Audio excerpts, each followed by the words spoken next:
అనామిక అయితే వాచ్మెన్తో కలిసి ఆ కిరీటాన్ని దొంగలించి అక్కడ డూప్లికేట్ పెట్టి రాజు పరువుని తీయాలని చెప్పని చూస్తూ ఉంటే, ఈ లోపల రాజు అయితే అక్కడికి వచ్చి అన్నీ చెక్ చేసుకుంటుంటే కిరీటం మాత్రం డూప్లికేట్ అని చెప్పని వాళ్ళు అంటారు.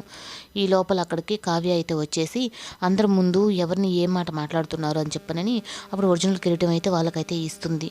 ఇచ్చిన తర్వాత అప్పుడు రాజునైతే తను జనార్దన్ అయితే సారీ బాబు, మీ కుటుంబం గురించి తెలిసి కూడా మేము ఇలా మాట్లాడుతున్నామంటే మీరు వెనక ముందు చూసి మాట్లాడాలి, ఇలా మాట్లాడితే అవతల వాళ్ళ పరువు ఎట్లా ఉంటుందో తెలుసు కదా మీకు అని చెప్పని అని వాళ్ళకైతే ఆ వస్తువులు అందులో దేవుడి వస్తువులకి ఇలా చేస్తామా అని చెప్పని తన రాజు అప్పుడు తను కూడా అలాగే ఉంటాడు. కానీ ఇదంతా అయితే వాచ్మెన్ చూసి అనామికకైతే ఫోన్ చేస్తాడు. అనామిక అయితే సామ్రాట్ అయితే నువ్వు మళ్ళీ ఏ తప్పు చేస్తావా నాకు భయంగా ఉంది అంటే, లేదు ఇప్పుడు నువ్వే నీ మాటలతో విను అని చెప్పని తనకైతే వినిపిస్తుంది. ఏదో డూప్లికేట్ అని చెప్పని తెలిసిపోయిన తర్వాత ఇంకా అక్కడ షాక్ అవుతుంది. ఈ లోపల ఇంటికైతే వచ్చేసిన తర్వాత ధాన్యలక్ష్మి అయితే బంగారు నగలు చేయించుకోవాలని తనని తీసుకొని వస్తే, అలాగే అప్పుడు అందరి ముందు కావ్య అయితే ఇప్పుడు నగలని చెప్పంటే చాలా డబ్బులు అవుతాయి, ఇంక వీళ్ళని ఎలాగో ఆపాలని చెప్పని తనే తప్పుడు దాగా అవ్వాలని చెప్పని అందరి మీద అరుస్తుంది. నా